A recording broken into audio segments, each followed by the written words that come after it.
दोस्तों, दुनिया में 7 कॉन्टिनेंट्स हैं। ये बात तो आप सभी जानते होंगे क्योंकि हमें बचपन से ही यही पढ़ाया जाता है। पर क्या आप ये जानते हो कि रसिया और जापान में बच्चों को बताया जाता है कि दुनिया में सिर्फ 6 ही कॉन्टिनेंट्स हैं। तो आगे देखते रहिए इस वीडियो को। आज की इस वीडियो में हम बात करेंगे कि अगर कंट्री की ही तरह कॉन्टिनेंट्स भी फिक्स्ड है तो फिर अलग-अलग देश में डिफरेंट कॉन्टिनेंटल मॉडल क्यों पढ़ाया जाता है। Hello friends, welcome to root two, a channel where you will get everything. तो आइए देखते हैं।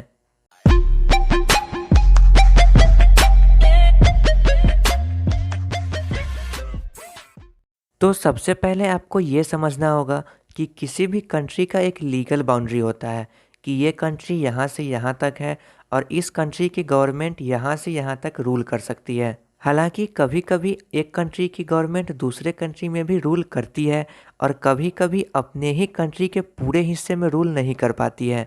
पर फिर भी एक कंट्री को उसके लीगल बाउंड्री के कारण ही जाना जाता है कि ये कंट्री यहाँ से यहाँ तक है और इसके बाद दूसरी कंट्री है। और इसी बाउंड्री को लेकर अक्सर दो कंट्रीज़ के बीच में झगड़ा भी होता है।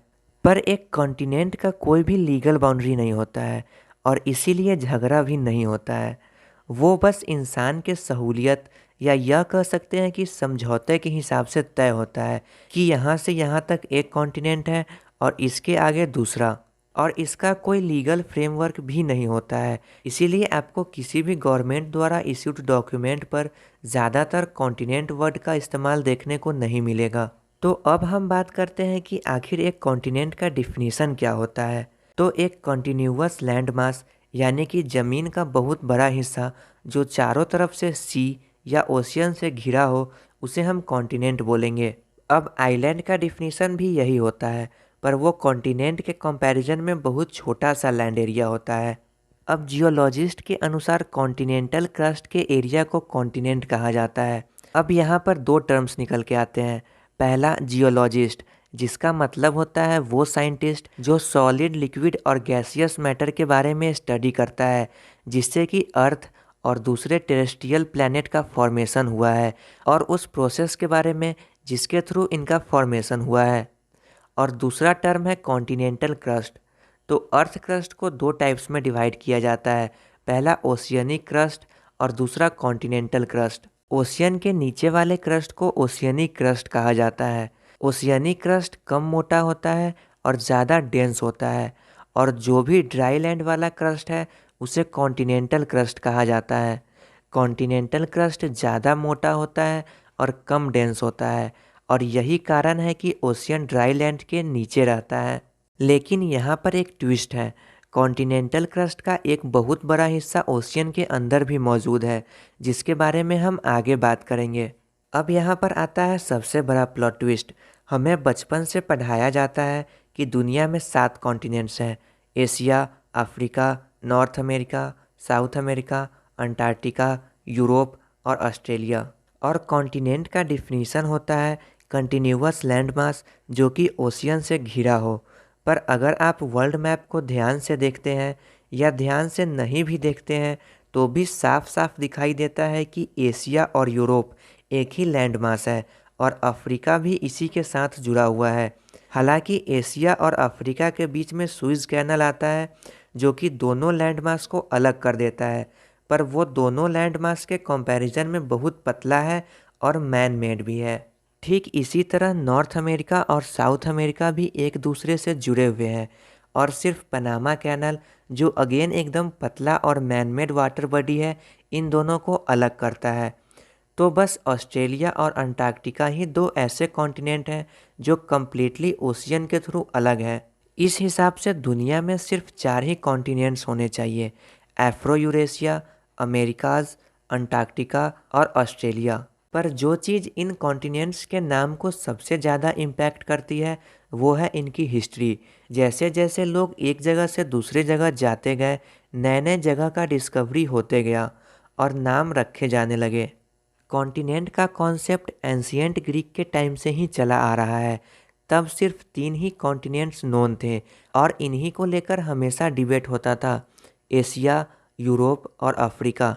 एंशियंट ग्रीक मैरिनर्स के अनुसार एगियन सी, दर्दानेलेस स्ट्रेट मरमरा सी, बोस्फोरस स्ट्रेट और ब्लैक सी को यूरोप और एशिया का बॉर्डर माना जाता था और आज भी इन्हीं को इन कॉन्टिनेंट्स का बाउंड्री कंसीडर किया जाता है।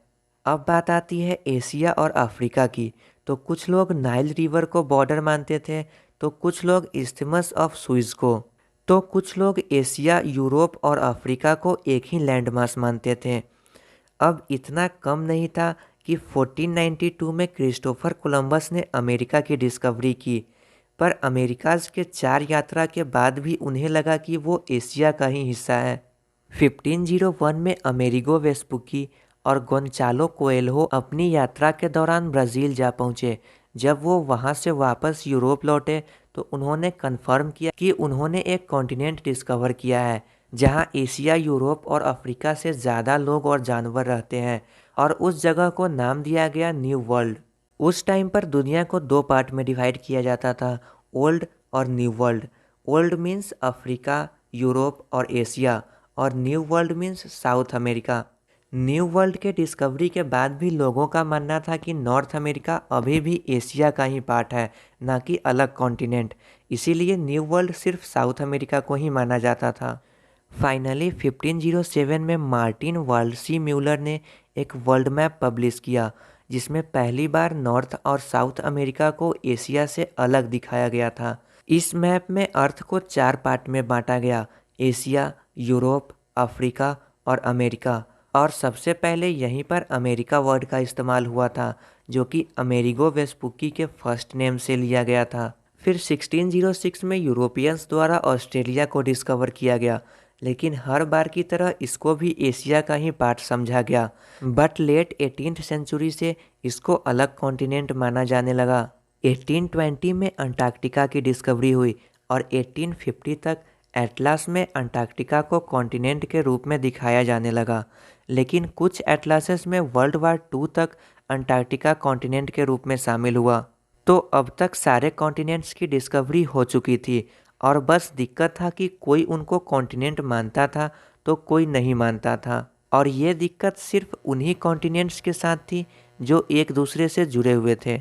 जैसे मिड 19th सेंचुरी से यूनाइटेड स्टेट्स में बनने वाले एटलासेस में नॉर्थ अमेरिका और साउथ अमेरिका को अलग अलग कॉन्टिनेंट बताया जाता है, पर यूरोप में पब्लिश होने वाले एटलासेस में उन्हें एक ही कॉन्टिनेंट कंसीडर किया जाता है।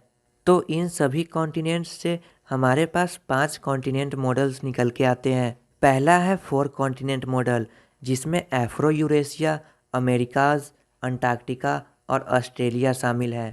Afro Eurasia means Africa plus Europe plus Asia, और यूरेशिया मीन्स सिर्फ यूरोप और एशिया। दूसरा है 5 कॉन्टिनेंट मॉडल, जिसमें अफ्रीका, यूरेशिया, अमेरिका और अंटार्कटिका और ऑस्ट्रेलिया शामिल है।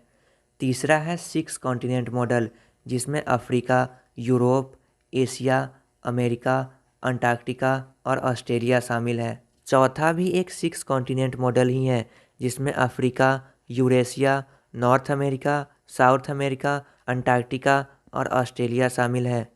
अब यहाँ पर 6 कॉन्टिनेंट मॉडल 2 तरीके का है।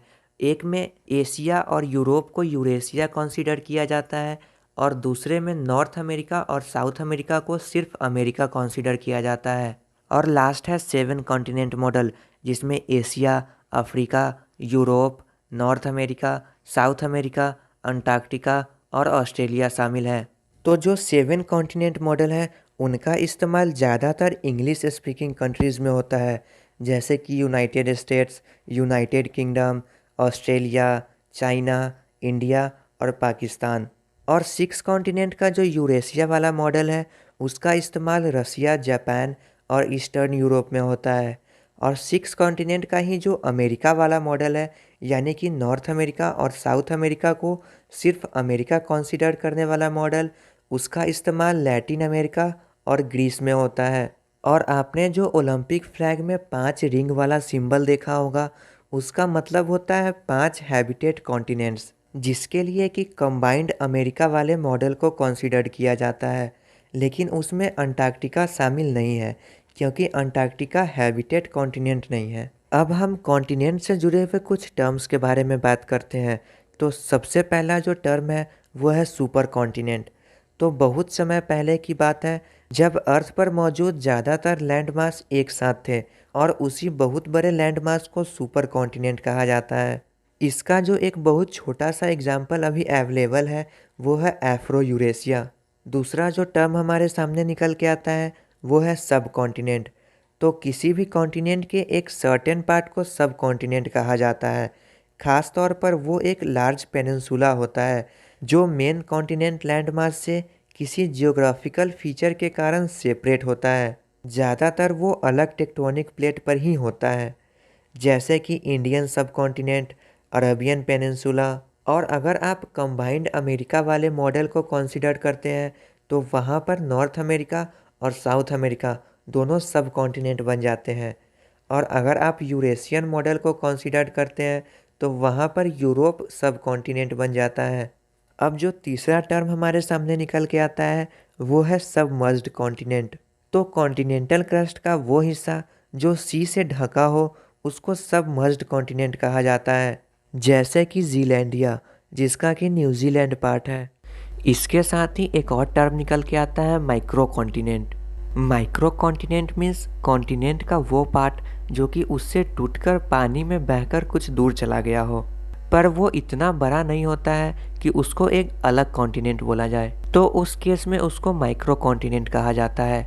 नॉर्मली वो भी एक आइलैंड ही है, पर साइज़ में बड़ा होने के कारण उसे माइक्रो कॉन्टिनेंट बोला जाता है। और इसका जो सबसे लार्जेस्ट एग्जाम्पल है वो है मैडागास्कर, जो कि अफ्रीका का पार्ट है। बट उस माइक्रो कॉन्टिनेंट के अंदर इतना बायोलॉजिकल डाइवर्सिटी है कि कुछ लोग उसको 8वां कॉन्टिनेंट भी मानते हैं। और कॉन्टिनेंट के पास के जो आइलैंड है उनको नॉर्मली उसी कॉन्टिनेंट के नाम के साथ जोड़ दिया जाता है जिनके कि वो सबसे करीब है। तो मैं उम्मीद करता हूँ कि आप जान गए होंगे कि कॉन्टिनेंट किसे कहा जाता है और क्यों कहा जाता है, और अलग अलग कंट्रीज़ में अलग अलग कॉन्टिनेंट मॉडल क्यों पढ़ाया जाता है। तो बस आज का ये वीडियो यहीं पे ख़त्म होता है।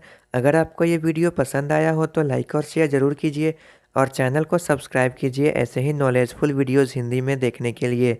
और साथ ही नीचे कमेंट्स में लिखकर ज़रूर बताइए कि आपको ये वीडियो कैसा लगा।